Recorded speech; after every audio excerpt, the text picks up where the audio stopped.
दोस्तों, इस नए वीडियो में आपका सभी का स्वागत है।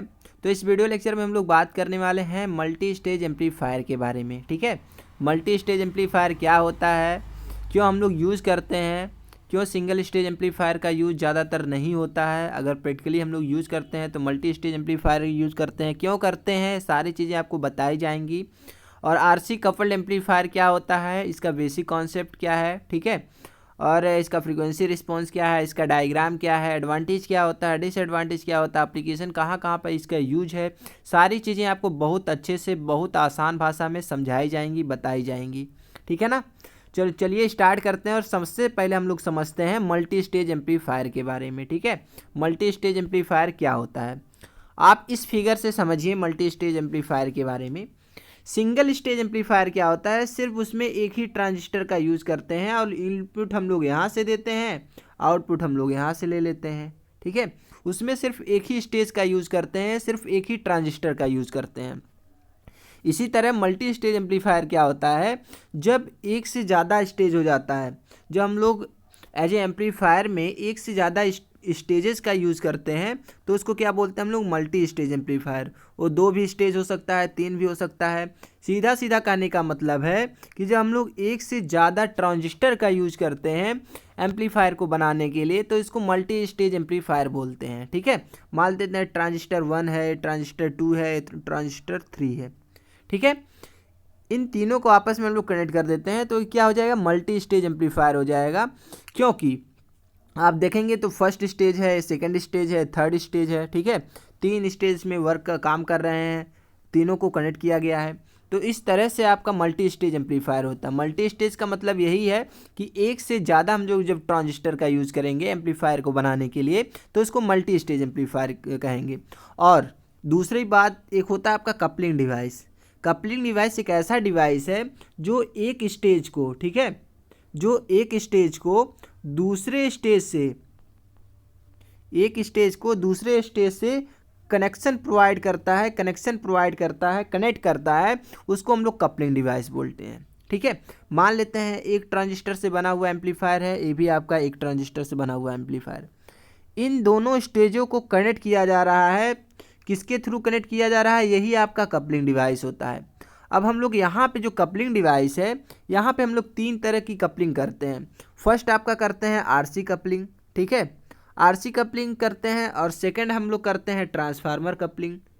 और थर्ड करते हैं डायरेक्ट कपलिंग।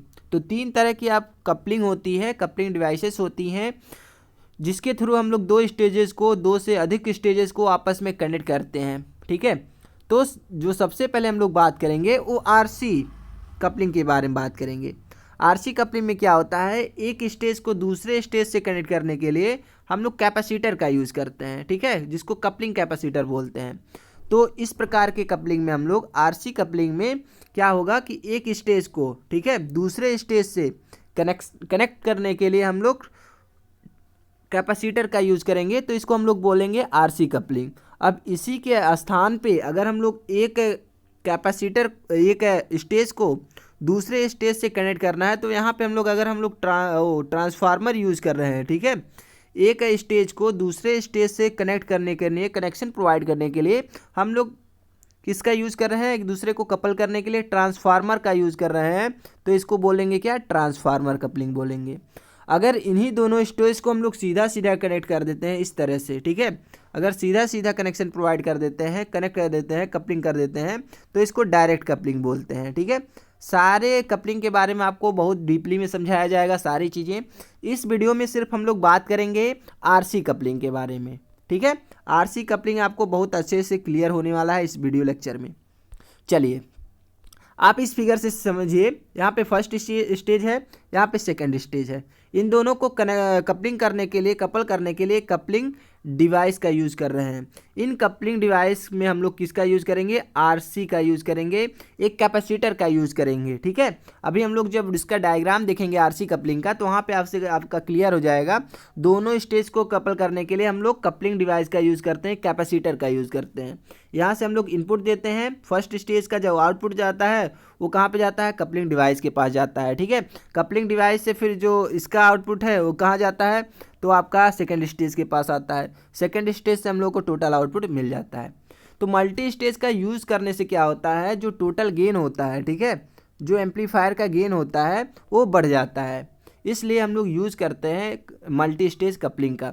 अगर हम लोग को सिग्नल, आपको पता होगा कि एम्पलीफायर क्या होता है। एम्पलीफायर यहाँ से मान लेते हैं इस छोटा सा सिग्नल दे रहे हैं जिसका स्ट्रेंथ बहुत कम है, तो यहाँ पे हम लोग को जो लास्ट में मिलेगा उसका सिग्नल जो रहेगा, उसका जो स्ट्रेंथ रहेगा वो बढ़ा हुआ रहेगा। यही क्या करता है, एम्पलीफायर काम करता है।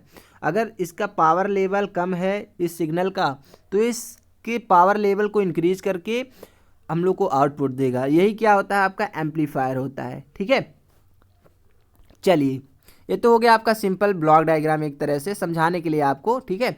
चलिए, इसका मेन जो डायग्राम है आरसी कपलिंग का, उसके बारे में हम लोग बात करते हैं।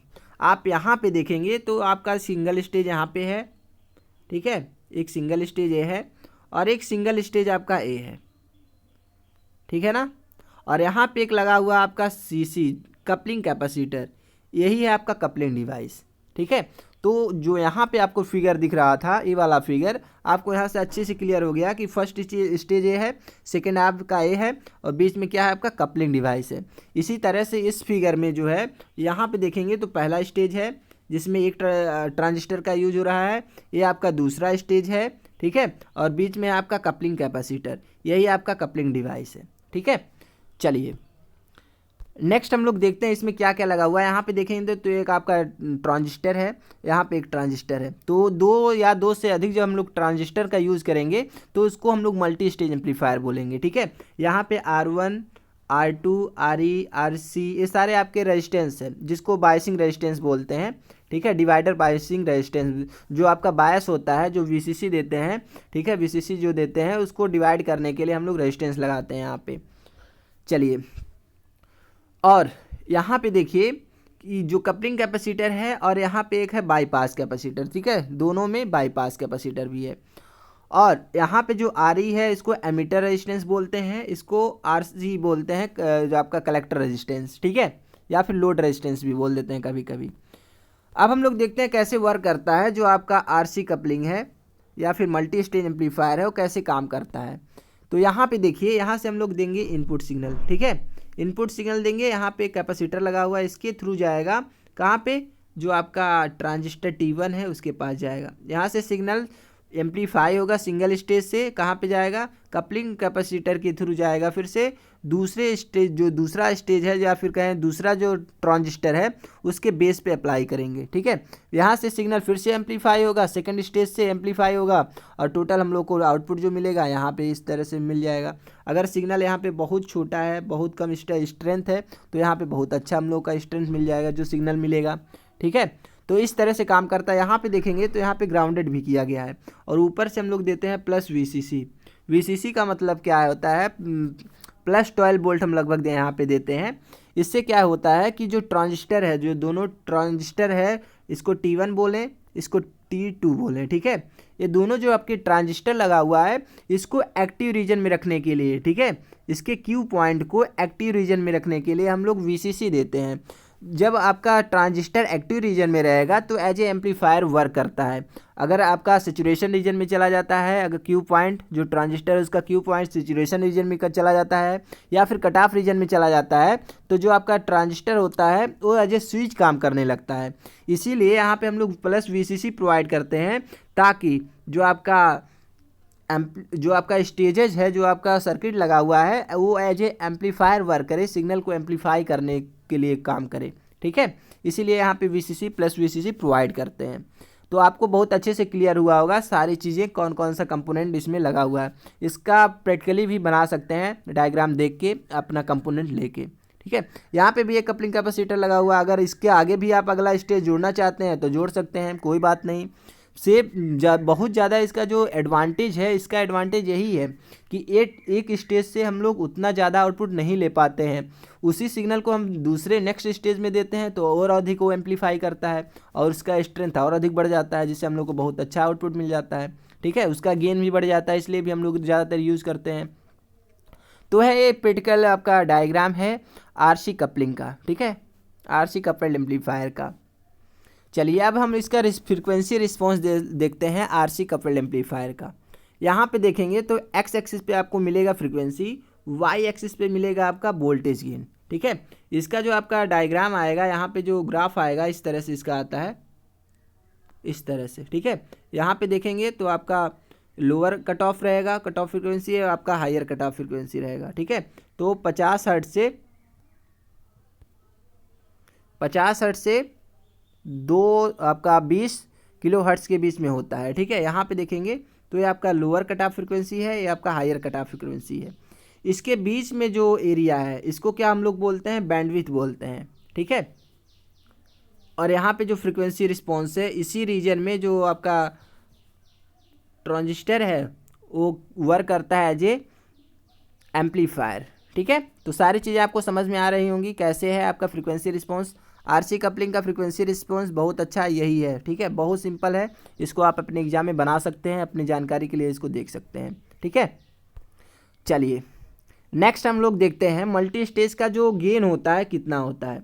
अगर हम लोग सिंगल स्टेज की गेन की बात करें तो आपका AV1 सिंगल स्टेज का है और जो दूसरा स्टेज है वो उसका AV2। ठीक है, इनका मल्टीप्लाई कर देंगे तो हम लोग को क्या मिल जाएगा, टोटल गेन। जितने भी स्टेजेस हम लोग लगाए हैं, 2 स्टेज का एम्पलीफायर बनाए, 3 स्टेज का बनाए, 4 स्टेज का बनाए, चारों का जो गेन है जो सभी हम लोग स्टेज यूज़ कर रहे हैं एम्पलीफायर के रूप में, उन सभी का जो गेन है उसको मल्टीप्लाई करेंगे एक दूसरे से तो हम लोग का टोटल गेन निकल जाएगा। ठीक है, यही होता है वो गेन का फार्मूला, वोल्टेज गेन। और यहाँ पे अगर हम लोग टोटल गेन की बात करें तो हो जाएगा आपका V2/V1 इंटू V0/V2। ठीक है, यहाँ पे क्या है, जो V1 है जो हम लोग इनपुट दे रहे हैं। ठीक है, इनपुट जो दे रहे हैं वो है, फिर जो आपका फर्स्ट स्टेज से हम लोग को आउटपुट मिला है V2 है, फिर जो सेकेंड स्टेज से हम लोग को आउटपुट मिल रहा है वो क्या है आपका V0 है। टोटल जो हम लोग को आउटपुट मिला है V0 है। तो इस तरह से इसका फार्मूला होता है। यहाँ पे देखेंगे तो यहाँ पे देखेंगे तो AV क्या है आपका टोटल ओवरऑल गेन है, AV1 क्या है आपका voltage gain of first stage है, AV2 क्या है आपका voltage gain of second stage है। ठीक है, फर्स्ट स्टेज का गेन, सेकंड स्टेज का गेन, जितना भी आप स्टेज लगाएंगे उनका सभी का गेन आपका मल्टीप्लाई कर देंगे, आपका टोटल गेन हो जाएगा। ठीक है, चलिए अब हम लोग देखते हैं कुछ एडवांटेज। आरसी कपल एम्पलीफायर का कुछ एडवांटेज होता है, इसके बारे में हम लोग बात करते हैं, क्यों हम लोग इसका यूज़ करते हैं। तो फर्स्ट आपका एडवांटेज है the frequency response of RC coupled amplifier provides constant gain over a wide frequency range, hence most suitable for audio applications. तो जो आरसी कपल एम्पलीफायर होता है वो कांस्टेंट गेन प्रोवाइड करता है, किस रेंज में, तो वाइड फ्रीक्वेंसी रेंज में। ठीक है, वाइड फ्रीक्वेंसी रेंज में आपका क्या कांस्टेंट गेन प्रोवाइड करता है जो आरसी कपल्ड एम्पलीफायर होता है। इसलिए ज़्यादातर जो ऑडियो एप्लीकेशंस होते हैं उनमें सूटेबल होता है आरसी कपल्ड एम्पलीफायर। ज़्यादातर जो ऑडियो एप्लीकेशंस होते हैं उनमें यूज़ किया जाता है आरसी कपल्ड एम्पलीफायर का। ठीक है, चलिए नेक्स्ट हम लोग देखते हैं अगला पॉइंट।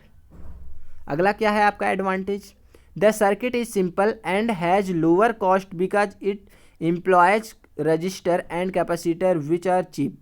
तो सर्किट बहुत ही सिंपल होता है, लोअर कॉस्ट का होता है, क्योंकि इसमें रजिस्टर्स का यूज़ करते हैं, कैपेसिटर्स का यूज़ करते हैं जो कि बहुत ही सस्ते हैं, बहुत ही छोटे हैं। ठीक है, तो सर्किट इसका कॉम्प्लेक्स नहीं होता है, बहुत ही सिंपल होता है सर्किट, और लोअर कॉस्ट, ज़्यादा कॉस्टली भी नहीं होता क्योंकि इसमें रजिस्टर यूज होता है, कैपेसिटर यूज होता है, एक ट्रांजिस्टर दो या दो से अधिक ट्रांजिस्टर यूज होगा। तो इस तरह से सिंपल एकदम आपका सिंपल हो जाता है जो सर्किट होता है इसका। ठीक है, कॉस्ट भी इसका कम होता है। नेक्स्ट आपका एडवांटेज है it becomes more compact with the upgrading technology.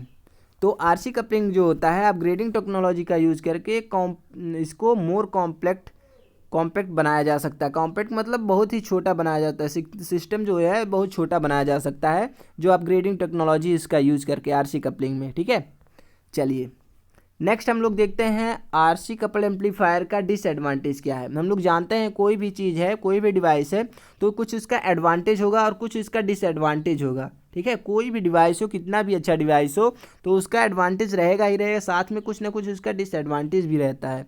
ठीक है, तो उसी डिसएडवांटेज के बारे में हम लोग बात करने वाले हैं। तो जो आरसी कपल एम्पलीफायर है उसका क्या डिसएडवांटेज है, the voltage and power gain are low because of the effective load resistance. जो लोड रेजिस्टेंस है, इफेक्टिव लोड रेजिस्टेंस है RL, ठीक है, इसके कारण से आपका जो पावर गेन होता है, ठीक है, जो पावर गेन होता है या फिर जो वोल्टेज गेन होता है वो लो होता है। आरसी कपल एम्पलीफायर में जो पावर गेन होता है या फिर जो वोल्टेज गेन होता है वो लो होता है।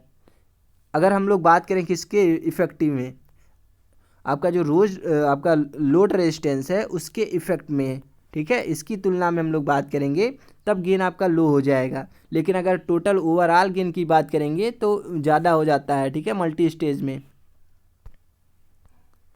चलिए नेक्स्ट हम लोग देखते हैं, they become noisy with age. तो जैसे जैसे हम लोग स्टेज बढ़ाते जाएंगे उसका नॉइज जो है वो बढ़ता जाएगा, उसमें नॉइज आता जाएगा, ठीक है। चलिए नेक्स्ट आपका है disadvantage, due to poor impedance matching power transformer will be low. Power transfer will be low, तो इम्पीडेंस जो होता है बहुत ख़राब होता है। अगर हम लोग बात कर रहे हैं आरसी कपलिंग में तो आपका जो इम्पीडेंस मैचिंग होगा, ठीक है, वो क्या होता है, बहुत ही पुअर होता है, ख़राब होता है, जिसके कारण से जो पावर ट्रांसफ़र होता है वो बहुत ही कम मात्रा में पावर ट्रांसफ़र होगा। पावर एक सर्किट से या फिर इनपुट से आउटपुट ज़्यादा तभी ट्रांसफ़र होगा जब प्रॉपर इम्पीडेंस मैचिंग प्रोवाइडेड हो, ठीक है। लेकिन जो आरसी कपलिंग है इसमें प्रॉपर इम्पीडेंस मैचिंग प्रोवाइड नहीं होता है, जिसके कारण से पावर जो ट्रांसफ़र है वो लो होता है, ठीक है, पावर ट्रांसफ़र क्या होता है, लो हो जाता है, ठीक है ना। चलिए नेक्स्ट हम लोग देखने वाले हैं एप्लीकेशन आरसी कपल एम्पलीफायर का, कहाँ कहाँ पे यूज है, कहाँ कहाँ पे एप्लीकेशन इसका है। तो फर्स्ट आपका एप्लीकेशन है, they have excellent audio fidelity over a wide range of frequency. तो ऑडियो जो फाइडेलिटी है, जो वाइड रेंज में हम लोग फ्रीक्वेंसी यूज़ करते हैं उनके लिए एक्सीलेंट है आपका जो आरसी कपलिंग एम्पलीफायर है, ठीक है। तो ऑडियो एप्लीकेशंस में इसका यूज़ किया जाता है ज़्यादातर। सेकेंड आपका एप्लीकेशन है widely used eight voltage amplifier. RC coupled जो एम्पलीफायर है उसको हम लोग वोल्टेज एम्पलीफायर के रूप में भी यूज़ करते हैं ज़्यादातर, ठीक है। नेक्स्ट आपका एप्लीकेशन है, due to poor impedance matching RC coupling is rarely use in the final stage. तो फाइनल स्टेज के रूप में हम लोग बहुत कम यूज़ करते हैं, ठीक है, क्योंकि इसका जो इम्पीडेंस होता है, इम्पीडेंस मैचिंग जो होता है वो पुअर होता है, अच्छा नहीं होता है इसका इम्पीडेंस मैचिंग, जिस कारण से जो आपका लास्ट स्टेज होता है, जो फाइनल स्टेज होता है आरसी कपलिंग में, उसका यूज़ बहुत कम किया जाता है, ठीक है। तो ये सारे आपके क्या हैं, एप्लीकेशंस हैं आरसी कपलिंग एम्पलीफायर के। तो उम्मीद करते हैं आपको सारी चीज़ें बहुत अच्छे से समझ में आई होंगी, आपको बेसिक क्लियर हुआ होगा। मल्टी स्टेज एम्पलीफायर क्या होता है, आरसी कपल एम्पलीफायर क्या होता है, ठीक है, आरसी कपलिंग क्या होता है, कितने टाइप के होते हैं कपलिंग, फ्रीक्वेंसी रिस्पॉन्स क्या है, इसका डायग्राम क्या होता है, एडवांटेज क्या है, डिसएडवांटेज क्या है, कहाँ कहाँ इसका यूज़ किया जाता है, सारी चीज़ें आपको बहुत अच्छे से क्लियर हो गई होंगी।